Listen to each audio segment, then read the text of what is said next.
Good morning student. नमस्कार विद्यार्थी मित्र. बघा आपण बऱ्याच दिवसानंतर आज परत एकदा भेटतोय. तर आज आपण परत एकदा प्रिव्हियसकडं एक लेक्चरकडे थोडासा वेळ देऊया. आपण सुरू केला इनडिफिनाइट इंटिग्रल आणि इनडिफिनाइट इंटिग्रलमध्ये पहिल्या व्हिडिओमध्ये सर्व काही तुम्हाला मी टाईप समजून सांगितले होते. त्यानंतर आपल्या याच्या प्रिव्हियसचा व्हिडिओ आहे यामध्ये आपण घेतला होता एक्सरसाइज 3.2a. ओके, यामध्ये प्रॉब्लेम आपण घेतले होते. त्यामध्ये पहिला प्रॉब्लेम होता की आपलं काय करत होतो आपण की इंटिग्रेशन ऑफ यावरती फोकस करतोय आपण. Integration of F dash of x upon F of x dx is equal to log of mod of F of x plus C. Log of mod of F of x plus C याबद्दल आपण काय करत होतो लक्ष देत होतो. बघा, तर या टाईप वरचेच प्रॉब्लेम आज आपण परत एकदा जी एक्सरसाइज मध्ये राहिलेले ते काय करूया पुढे फॉरवर्ड करूया. ओके, तर काय आहे I is equal to integration of E raise to 3x upon E raise to 3x plus 1 into किती dx. एक चांगला विचार करा की ई रेस टू 3x चा derivative E raise to 3x आहे आणि त्या प्लस 1 चा किती आहे 0 आहे. आणि तुम्ही म्हणशाल सर 3x चा इंटू 3 तर कॉन्स्टंट नंबर आहे तो आपल्याला यामध्ये ऍडजस्ट करता येतो. तर कॉन्स्टंट जर सपोज एखाद्या फंक्शनचा डेरिव्हेटिव्ह घेतला आणि काहीतरी कॉन्स्टंट दुसरा डेरिव्हेटिव्ह येत असेल तर काय ई रेस टू 3x चा ई रेस टू 3x आणि इंटू 3 तर पाहिजे होता. ओके, तो येत नाहीये, कुछ दिक्कत नाही. काय करायचं त्यामध्ये ई रेस टू 3x आपण E raise to 3x plus 1 E raise to 3x चा ई रेस टू 3x आहे. ओके, प्लस 1 चा 0 आहे, नो प्रॉब्लेम. म्हणून काय म्हणायचं पुट सोल्युशन. दिलेला प्रॉब्लेम परत एकदा आहे तसल्या integration of E raise to 3x upon E raise to 3x plus 1 into dx. Put e raised to 3x plus 1 is equal to काय पुट करा त्याला t पुट करा. Differentiate with respect to x. e raised to 3x चा e raised to 3x as it is into त्या 3x चा किती 3 it is a composite function plus 1 चा 0 no problem. त्या t चा dt upon dx. आणि तुम्हाला सांगितलं मी पुट केल्यानंतर इक्वेशन नंबर काय करा फर्स्ट म्हणा, त्यानंतर कोणाची dt ची व्हॅल्यू काढा. मग काय येईल 3 time e raise to 3x dx is equal to dt. परंतु मी जर नीट निरीक्षण केलं मला कोणाची किंमत पाहिजे e raise to 3x dx e race to 3 म्हणजे हा 3 मी त्या बाजूने घेतो. e raise to 3x dx is equal to dt upon 3 equation number second. Okay, put first and second in problem we get i is equal to integration of e raise to 3x dx dt upon 3 dt आपण या बाजू लिहूया कारण की integration with respect to dt ना, म्हणून. त्यानंतर इथं शिल्लक राहिला 1 upon A raise to 3x plus 1 ला काय मानलंय t मानलाय. Okay, t i is equal to 1 upon 3 constant आहे गेट इंटिग्रेशनच्या बाहेर 1 upon t into dt. Okay, आता नीट निरीक्षण करा t चा डेरिव्हेटिव्ह 1 आहे, t चा डेरिव्हेटिव्ह 1 आहे विथ रिस्पेक्ट टू dt आहे. मग काय जर डिनॉमिनेटरचा डेरिव्हेटिव्ह न्यूमरेटर मध्ये उपलब्ध राहत असेल तर याचा आन्सर डायरेक्ट येणार i is equal to 1 upon 3 log of mod of t plus capital C. But t is equal to put the value 1 upon 3 log of mod of the value of t is e raise to 3x plus 1 plus capital C which is the required integration. What is the required integration? Okay, now write down this carefully. यामध्ये फक्त एकच गोष्ट सर्वात महत्वाची आहे की सर्वात महत्वाचं समोर प्रॉब्लेम आले एकच गोष्ट ओळखायची आहे की कोणाचा डेरिव्हेटिव्ह इथं उपलब्ध आहे त्याला टी मानायचं, dt ची व्हॅल्यू काढायची आणि आलेले दोन इक्वेशन त्या प्रॉब्लेम मध्ये काय करायचे पुट करायचे. Okay, now write down this. बघा नेक्स्ट प्रॉब्लेम आहे x raise to 9 into sec square x raise to 10 into dx. अतिशय सोपं आहे. बघा x रेस टू 10 चा derivative 10 into x raise to 9 काय असतो 10 इंटू एक्स रेस टू 9. पण 10 म्हणजे कॉन्स्टंट आहे, कॉन्स्टंट अवेलेबल नाही, नो प्रॉब्लेम. ओके, मग काय म्हणता येईल बघा सेक म्हणजे टॅन वगैरे आहे का डेरिव्हेटिव्ह उपलब्ध असणारा सेक्स स्क्वेअर तर नाही. एक्स रेस टू 10 चा आहे 10 into x raise to 9 x raise to 9 इथे अवेलेबल आहे. म्हणून आपण काय करणार दिलेला प्रॉब्लेम परत एकदा आहे तसा integration of x raise to 9 into sec square into x raise to 10 into किती dx. Now put x raise to 10 is equal to t called is equation number first. ज्याला पुट केलं त्याला equation number first. Differentiate with respect to x x raise to 10 चा 10 समोर into x raise to 10 मधून 1 गायब झाला 1 9 dt अपॉन dx. तर t चा 1 काय येत नाही कळलं का. t चा 1 काय येत नाही विथ रिस्पेक्ट टू dx आहे म्हणून. ओके, मग हा dx इकडे येईल मग काय येईल 10 into x raise to 9 into d x is equal to dt. परत मी प्रश्नाकडे बघितलं, मला x raise to 9 into d x ची व्हॅल्यू पाहिजे होती. एक्स टू 9 हा 10 एक्स्ट्रा आला तो तिकडे पाठवा. मग काय येईल, x raise to 9 into d x is equal to dt upon 10. dt upon 10. आता काय होईल, इक्वेशन नंबर सेकंड आलेले इक्वेशन नंबर फर्स्ट आणि सेकंड कुठं पुट करायचंय प्रॉब्लेम मध्ये. मग काय येईल, I is equal to x raise to 9 into d x, x raise to 9 into d x किती आला तो dt upon 10. dt upon 10. Okay. आणि sec square x raise to 10 ला काय मानलंय, T मानलंय. Okay. Sec square T 1 upon 10 constant आहे इंटिग्रेशनच्या बाहेर. Sec square T into dt. It is standard form tan x चा derivative सेक square x, tan x चा derivative सेक square x, म्हणून सेक square x चे integration tan x. म्हणून काय I is equal to 1 upon 10 tan x चा derivative सेक square x, म्हणून सेक square x चे integration tan t plus capital C. Okay. ह्या C बद्दल मी तुम्हाला प्रिव्हियस व्हिडिओ मध्ये छान सांगितलं की हा सी काय येत असतो. Is equal to 1 upon 10 into tan t. T ची व्हॅल्यू काय पुट केलेली आहे ती परत टाकून द्या, एक्स रेस टू 10. ही टाकता यायची, विसरायची नाही बरं का, इथं प्रॉब्लेम येतो नाही तर मग. ओके. एक मार्क ते कट करतात. I is equal 1 upon 10 into tan of x raise to 10 plus C which is the required result. Okay. हे छोटे छोटे प्रॉब्लेम आहे. असं वाटत असेल तुम्हाला की हे खूप छोटेच आहे, पण लक्षात घ्या हे प्रॉब्लेम तुम्हाला समजलेच ना तरच पुढले टाईप कळणार आहे. ओके. सर्व काही होऊन परत याच टाईप वरती येणार आहे आणि हे सोपं झाल्यानंतर तो सॉल्व्ह करायला कसा आहे, सोपा आहे. Okay. Write of this. Okay. बघा एक सुंदर असा प्रॉब्लेम आहे, खूप इम्पॉर्टंट आहे, सॉल्व्ह करायला खूप सोपा आहे. इम्पॉर्टंट केलंय 2021 म्हणा. I is equal to integration of 1 upon x into log x into log of log x. नीट निरीक्षण केलं ना तर असं वाटतंय लॉग एक्सचा derivative 1 upon x. Put log x is equal to 1 upon x. पण जर अजून थोडं नीट निरीक्षण केलं तर लॉग ऑफ लॉग एक्स ला जर टी मानलं तर लॉग ऑफ लॉग एक्स म्हणजे काय, लॉग ऑफ लॉग एक्सचा डेरिव्हेटिव्ह 1 अपॉन लॉग एक्स आणि परत त्या लॉग एक्सचा 1 अपॉन एक्स. म्हणजे आपल्याला टी लॉग एक्सला न मानता कोणला मानावं लागेल, लॉग ऑफ लॉग एक्सला. का बरं, लॉग ऑफ लॉग एक्सचा डेरिव्हेटिव्ह उपलब्ध आहे एक्स इंटू किती लॉग एक्स. तेव्हा be clever is equal to I is equal to integration of 1 upon x into log x into log of log x d x. इथं चालाक चतुर हुशार असायचे बघा, चालाक चतुर हुशार. प्रॉब्लेम कितीही हुशार असला तरी आपण त्यापेक्षाही चालाक असायला पाहिजे. ओके. ते थीम क्लिक झाली पाहिजे की कोणाचा डेरिव्हेटिव्ह अवेलेबल आहे, सर्वात महत्वाचं. नाहीतर आहे एक डेरिव्हेटिव्ह पुट करतोय दुसरा, प्रॉब्लेमचा आन्सर येतोय तिसरं, प्रॉब्लेमच प्रॉब्लेम आहे बघा. म्हणून नेहमीच चालाक राहा की प्रॉब्लेमचा ओक कुठं आहे. लॉग ऑफ लॉग एक्सला काय म्हणा, put log of log x is equal to t. Differentiate with respect to x. मग लॉग ऑफ लॉग एक्सचा डेरिव्हेटिव्ह किती, 1 upon log of log x, composite function 1 upon log x आणि त्या log एक्सचा 1 upon x is equal to त्या टीचा dt upon dx. मग काय येईल, 1 अपॉन हे व्यवस्थित लिहितो मी, x into log x is equal to dt upon dx. मला dx ची व्हॅल्यू काढायची, dt ची काढायची, 1 upon x into log x dx is equal to dt. Equation number second, equation number first. Put first and second in problem. Problem मध्ये convert करा. Integration बघा, 1 upon x into log x dx. 1 upon x into log x किती किंमत येणार, फक्त dt. कळलं का, बघा हे इन्क्लूड केलं मी त्यामध्ये. 1 upon x log x dx. Okay. या पद्धतीने. आणि मग dt आले, शिल्लक कोण राहिलं, 1 upon log x. 1 upon log x म्हणजे किती, फक्त 1 upon log of log, 1 upon log of 1 upon कोण शिल्लक राहिलं, लॉग ऑफ लॉग एक्स. तर काय म्हणले, टी मानले.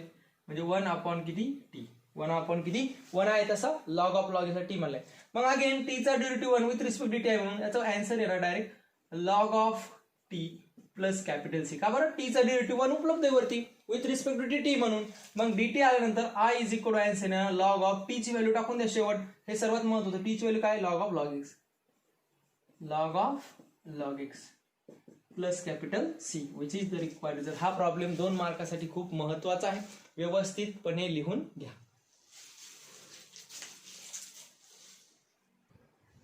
ओके. नेक्स्ट प्रॉब्लेम बघा, घाबरू नका, सोपा आहे. साइन कॉस आल्यानंतर घाबरायचं नाही, सर्वात सोपे प्रॉब्लेम तर हेच असतात. 2 sin x into cos x upon 3 cos square x plus 4 sin square x d x. करा विचार, काय वाटतंय कोणाचा डेरिव्हेटिव्ह अवेलेबल आहे. ओके, काही मुलं म्हणाल सर कॉस स्क्वेअरचा अवेलेबल आहे. ओके, करा कॉस स्क्वेअर एक्सचा किती घेतला, कॉस स्क्वेअर एक्सचा derivative 2 cos x into cos एक्सचा मायनस साइन एक्स आला, फ्लॉप झाला. साइन स्क्वेअर एक्सचा बघूया. ओके, साइन स्क्वेअर एक्सचा डेरिव्हेटिव्ह काय, 2 sin x, दोन पुढे आला 2 sin x आणि ते sin x चा कॉस हो येतो काय ते 2 sin x into cos x. कोणाचा डेरिव्हेटिव्ह आहे, साइन स्क्वेअर एक्सचा, म्हणजे नक्कीच आपल्याला साइन स्क्वेअर एक्स ला टी मानावा लागणार आहे. Sine square x is equal to t. काय म्हणता येईल मग, differentiate with respect to x. मग काय येईल 2 sin x आणि त्या साइन एक्सचा cos x is equal to d t upon d x. तो डीएक्स या बाज नाही, मग 2 sin x into cos x dx is equal to d t. Called as equation number first, called as equation number second. मग आता हे put करायचं यामध्ये, मग काय येईल I is equal to integration of 2 sin x dx, 2 sin x into cos x d x, 2 sin x cos, काय येईल पूर्ण dt 1 अपॉन ओके dt. नंतर 3 as it is 3 cos square x. गंमत झाली, 3 cos square x. आता काय करणार हो, cos square x आता काही नाही पण इथं टाकायला, पण लक्षात घ्या कॉसला इकडे नेता येते कसं 1 minus cos square x is equal to 1 minus sin square x. Fundamental identity काय, fundamental sin square x plus cos square x is equal to 1. मग काय म्हणता येईल cos square x is equal to 1 minus sin square x आणि 1 minus किती t चा square. का बरं, सॉरी 1 मायनस किती t. का बरं 1 मायनस टी का बनावं लागेल, कारण की cos square x ची किंमत 1 मायनस sin square x का म्हणले t, म्हणून याला 1 मायनस टी. हे सर्वात महत्त्वाची स्टेप स्टार करून ठेवतो, म्हणून हा प्रॉब्लेम महत्त्वाचा आहे बोर्डसाठी. प्लस 4t प्लस किती 4t. ओके, मग I is equal to integration of 1 upon 3 1 जा 3 minus 3t plus 4t. Okay, I is equal to integration of 1 upon okay minus 3 plus फक्त टी प्लस 3 फक्त काय येईल t plus 3 into d t. अगदी सरळ simple आहे. टीचा डेरिव्हेटिव्ह 1 आहे, 3 चा डेरिव्हेटिव्ह 0 आहे. आला का, डिनॉमिनेटरचा डेरिव्हेटिव्ह न्यूमरेटर मध्ये आला. Direct answer log of mod of t plus 3 plus capital C. लक्षात घ्या बरं का, खूप महत्वाची स्टेप आहे ही, लक्ष ठेवायचं. मग 1 अपॉन टी प्लस 3, टीचा डेरिव्हेटिव्ह 1, 3 चा 0, डिनॉमिनेटरचा डेरिव्हेटिव्ह न्यूमरेटर मध्ये अवेलेबल आहे. तुम्ही म्हणशाल सर इथं होता का तसा, इथं दिसतच नव्हता. जिथं दिसत असेल तर डायरेक्ट व्हॅल्यू टाकून दिली तरी चालेल. मग काय येईल I is equal to log of mod of t ची value what is value of T sign square x plus 3. हे टाकायला विसरायचं नाही, sign square x plus 3 which is the required result. ते कितीही हुशार असले त्याच्यापैकी चालाक त्याचं हुशार राहा, प्रॉब्लेमचं सोल्युशन तुम्हाला नक्की मिळेल. फक्त एक प्रॉब्लेम आल्यानंतर 2 मिनिटं लागेल. बघा, प्रत्येक शिक्षक हा दिलेला प्रॉब्लेम ऍक्युरेट सोडवत असतो. तुम्हाला असं वाटत असतं की सर कसे सोडवतात, कसं अचानक त्यांना कळतं ते की अचानक असं करणार आहे, कॉस स्क्वेअर ची व्हॅल्यू का 1 मायनस टी. विद्यार्थी मित्र, सर्वात महत्त्वाचे सरावाने होतं. कसे तर सरावाने. प्रत्येक वर्षी आम्हाला नवीन नवीन प्रॉब्लेम भेटतात, अडचणी येतात, आम्हीही त्या सॉल्व्ह करतो, पण थोडा विचार करावा लागतो. ओके, हा प्रॉब्लेम कसा सॉल्व्ह करता येईल. एकाच प्रॉब्लेम 2 वेने आहे पण अँसर मात्र एकच आहे. याच पद्धतीने तुम्ही विचार करा. हा प्रॉब्लेम नुसता एकदा बघून होत नाही, सोपा आहे म्हणून सोडूनही देता येत नाही. ओके, तेव्हा बी इम्पॉर्टंट काय काय महत्वाचं आहे इथे बघा. हे शिकण्यासारखी गोष्ट आहे की साइन स्क्वेअर एक्स ला टी मानलं होतं, पण उदाहरणामध्ये कॉस स्क्वेअर आला. मग त्याच्याऐवजी काय व्हॅल्यू टाकायची, तर मग त्याचं कन्क्लुजन निघलं 1 मायनस साइन स्क्वेअर. ह्या ज्या क्लुप्त आहे ना, छोट्या छोट्या क्लिप्स आहे, महत्वाच्या गोष्टी आहेत, त्या शिका. त्या शिकल्यानंतर हे मॅथमॅटिक्स खूप सोपं आहे की असं आल्यानंतर काय करावं हे सर्वात महत्वाचं आहे. ओके, मग अशा काही ज्या ज्या अडचणी येतील की इथं आल्यानंतर सरांनी ही स्टेप केली होती, ती जी स्टेप आहे तिला राऊंड फिगर करा, तीच महत्वाची आहे. ते केलं तरच ते पुढील प्रॉब्लेम तुम्हाला काय होणार आहे, सॉल्व्ह होणार. ओके, लिहून घ्या बरं. ओके, बघा तुमच्या समोर हे 2 प्रॉब्लेम मी इथे ठेवलेले आहेत. या पहिल्याचा आन्सर डायरेक्ट लिहू शकता. गेस दिस, गेस करा बरं थोडं काय वाटतं. अगदी सोपं आहे. ओके, 2 मिनिटं विचार करा काय वाटतं बरं तरी. 10 raised to x plus x raised to 10. Direct answer आहे log of mod of multiple choice साठी 10 raised to x plus x raised to 10. काही पुट पण केलं नाही, काहीच नाही, डायरेक्ट आन्सर ऑब्झर्वेशनच केलं. का बरं, 10 raised to x चा डेरिव्हेटिव्ह किती आहे 10 raised to x into log 10. Okay, a raised to x चा x raised to 10 चा derivative 10 into x raised to 9. आपल्याला म्हणा या पॉप x चा डेरिव्हेटिव्ह न्यूमरेटर मध्ये डायरेक्ट अवेलेबल होत असेल तर काय पुट करू नका, काहीच नाही. काय तरी I is equal to log of 10 raise to x plus x raise to 10. आता इकडे येऊया. ओके, मुद्दा मी 2 प्रॉब्लेम ऍट ए टाइम लिहिले. हे ऑब्झर्वेशनने आलंय, परंतु हे मात्र दिसत नाही. का दिसत नाही? की 4 into x raise to n. म्हणून बघा कोणाचं डेरिव्हेटिव्ह वाटतं? X raise to n minus 1. म्हणजे ऑब्व्हियसली एक्स रेस टू एनचा हा डेरिव्हेटिव्ह आहे. मग काय म्हणतो मी? पुट घेताना मात्र सर्व घ्या, म्हणजे पुढे प्रॉब्लेम येत नाही. Put 4 into x raise to N is equal to T. त्याला काय म्हटलं मी? T. Cord equation number first.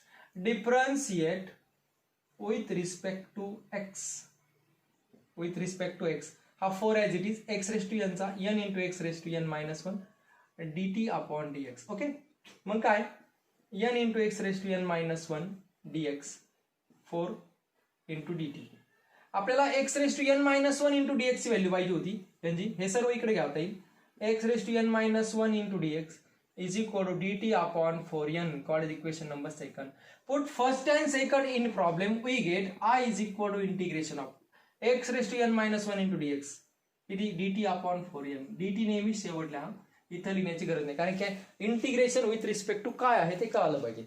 Okay, मग 1 अपॉन शिल्लक काय राहिलं? 1 अपॉन रूट मध्ये 1 plus T. Okay, 1 upon 4n constant आहे, इंटिग्रेशनच्या बाहेर घेतला. 1 अपॉन रूट मध्ये 1 प्लस टी. तुम्ही म्हणजे सर आता लय अवघड झाले. आता प्रॉब्लेमच प्रॉब्लेम आहे. आता कुठं काय? तर बघा याचा एक अजून एक रिमार्क आहे, और याला एक अजून एक रिमार्क आहे. ते दिली तुम्ही. काय रिमार्क आहे? Integration of F dash of x upon root of F of x. जसा याचा रूट नाहीये, रूट मधल्याचा डेरिव्हेटिव्ह न्यूमरेटरला अवेलेबल असेल तर याचा answer 2 into root of F of x असतं. काय असतं? 2 into root of F of x. इथं रूट नाहीये, रूट आहे का? हो आहे ऑब्विसली. म्हणजे 1 चा डेरिव्हेटिव्ह 0 आणि टी चा किती 1, म्हणजे डिनॉमिनेटरच्या रूटचा डेरिव्हेटिव्ह न्यूमरेटर मध्ये अवेलेबल आहे. डिनॉमिनेटरच्या रूटचा डेरिव्हेटिव्ह न्यूमरेटर मध्ये अवेलेबल. रूटचं साइनचा विचार करू नका 2 मिनिटांमध्ये. 1 चा डेरिव्हेटिव्ह 0 आणि टी चा 1 आहे, म्हणून 1 upon 4n by remark 2 into root of F of x. Root of F of x आहे तसा, म्हणजे 1 प्लस टी आहे. हा 2 टू चा 4 होईल, म्हणजे 1 upon 2n into root of 1 plus t. मग 1 upon 2n into 1 plus t. टीचा किती डेरिव्हेटिव्ह? सॉरी, टीची व्हॅल्यू काय पुट केली? 4 into x raise to n. 4 into x raise to n plus capital C. हे तुमचं काय असणार आहे? Required answer. Okay, now write the both of this problem by observation, by solving.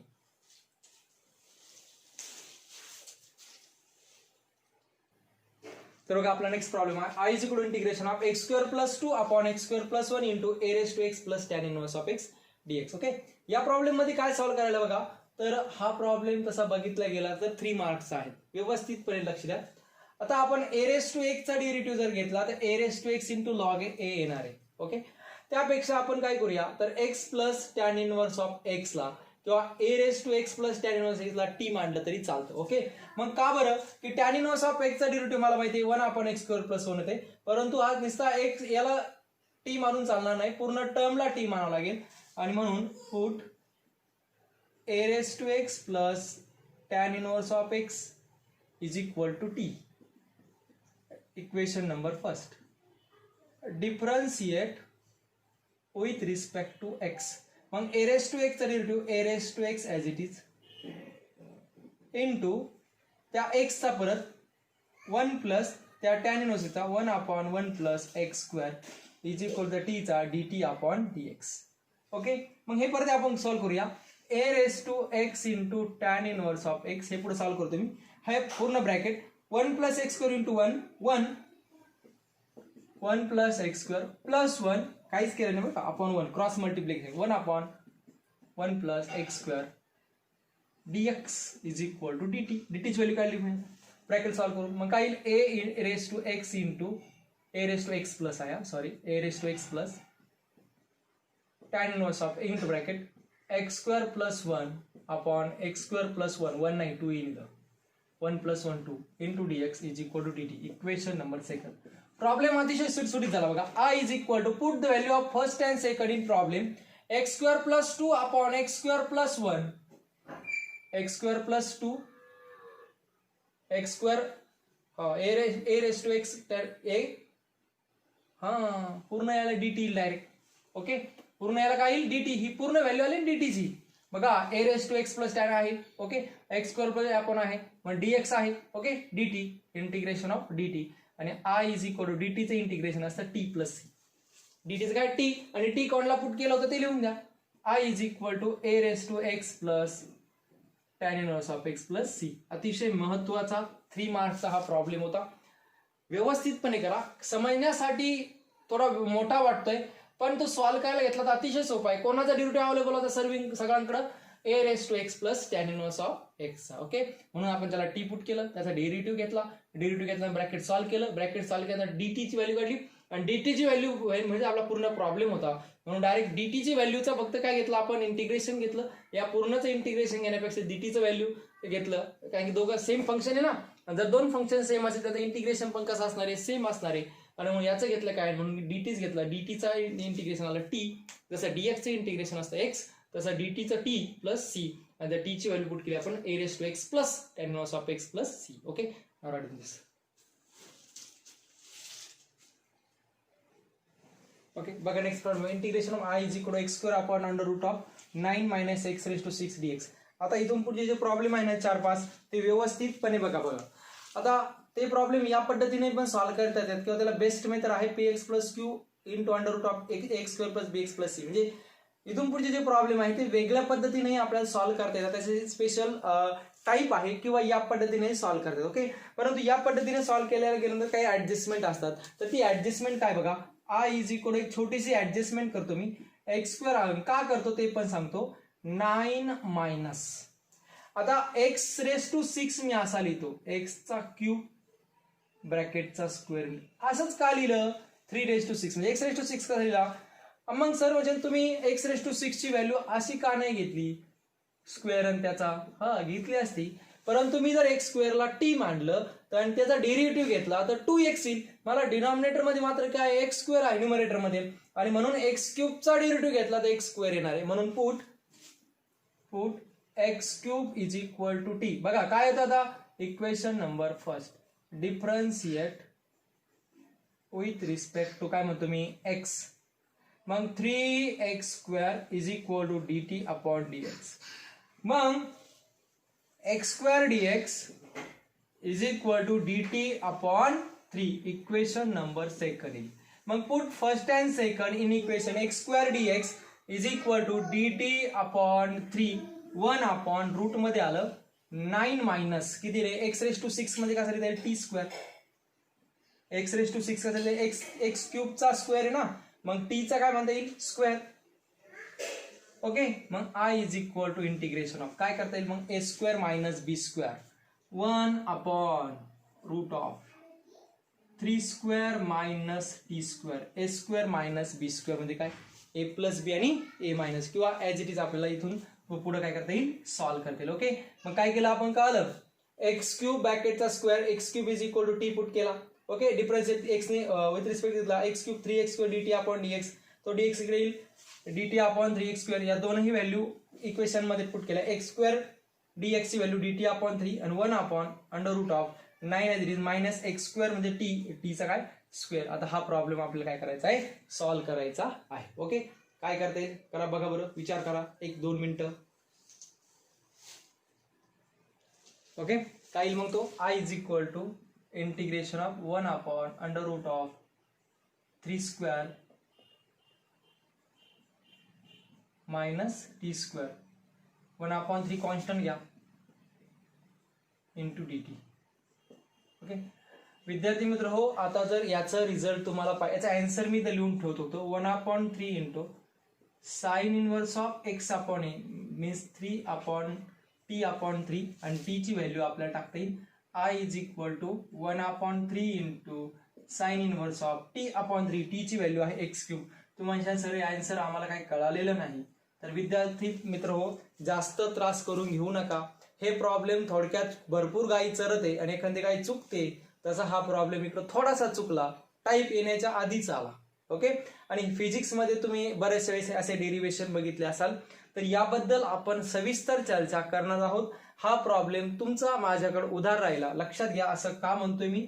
हा problem तुम्हाला सांगतो मी चुकला म्हणजे काय, पुस्तकातून चुकला की याचं रिझल्ट कसे आणायचं, फॉर्म्युले कसे फाइंड आउट करायचे, थोडे पुढे होते आणि ते आपल्याकडे काय आले, थोडे आधी आला तो प्रॉब्लेम. ओके, तेव्हा हा प्रॉब्लेम व्यवस्थित लक्षात घ्या. याचं सूत्र आहे, फॉर्म्युला आहे I इज इक्वल टू जर integration 1/√a² minus x² dx असं असेल तर याचं आन्सर असतं 1/3 1/a tan inverse of sine inverse of x upon sine inverse of किती x upon a plus c.